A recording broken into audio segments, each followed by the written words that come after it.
US president Donald Trump ഇറാനോട് Hormuz കടലിടുക്കിൽ സ്ഥാപിച്ചിരിക്കാവുന്ന ഏതെങ്കിലും മൈനുകൾ നീക്കം ചെയ്യാൻ നേരത്തെ പറഞ്ഞതിനു ശേഷം കൂടുതൽ മൈനുകൾ നീക്കം ചെയ്യുമെന്ന് മുന്നറിയിപ്പ് നൽകി. US 10 നിഷ്ക്രിയമായ മൈനുകൾ സ്ഥാപിച്ച കപ്പലുകൾ ആക്രമിച്ച് പൂർണ്ണമായും നശിപ്പിച്ചുവെന്ന് പറഞ്ഞു. ഇറാന്റെ ഊർജ്ജ അടിസ്ഥാന സൗകര്യങ്ങൾക്കെതിരായ ആക്രമണം നിർത്താൻ US ഇസ്രായേൽ സേനയോട് ആവശ്യപ്പെട്ടിട്ടുണ്ടെന്ന് ആക്സിയോസ് റിപ്പോർട്ട് ചെയ്തു. ഓബർലയ്ക്കെതിരായ പ്രതിപക്ഷം കൊണ്ടുവന്ന അവിശ്വാസ പ്രമേയം ലോക്സഭാ സ്പീക്കറുടെ ഓഫീസിന്റെ ഭരണഘടനാപരമായ സ്ഥാനത്തെയും ഉത്തരവാദിത്വത്തെയും കുറിച്ചുള്ള ചർച്ചയ്ക്ക് വീണ്ടും തിരികൊളുത്തി. അത്തരം പ്രമേയങ്ങൾ അപൂർവമാണെങ്കിലും അവയുടെ പ്രാധാന്യം നീക്കം ചെയ്യാനുള്ള സാധ്യതയിൽ മാത്രമല്ല, പാർലമെന്ററി സ്ഥാപനങ്ങളുടെ പ്രവർത്തനത്തെക്കുറിച്ചും സ്പീക്കറുടെ ഓഫീസിനെ ചുറ്റിപ്പറ്റിയുള്ള പരിണാമപരമായ കൺവെൻഷനുകളെക്കുറിച്ചും അവ വെളിപ്പെടുത്തുന്ന കാര്യങ്ങളിലുമാണ്.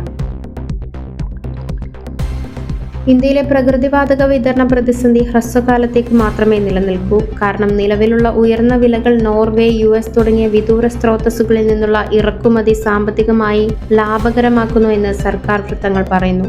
എന്നിരുന്നാലും അത്തരം കയറ്റുമതി സാധാരണയായി എത്താൻ കൂടുതൽ സമയമെടുക്കും. അതായത് ഇടക്കാലത്ത് രാജ്യത്തിന് ക്ഷാമം നേരിടേണ്ടി വരുമെന്ന് അവർ പറഞ്ഞു.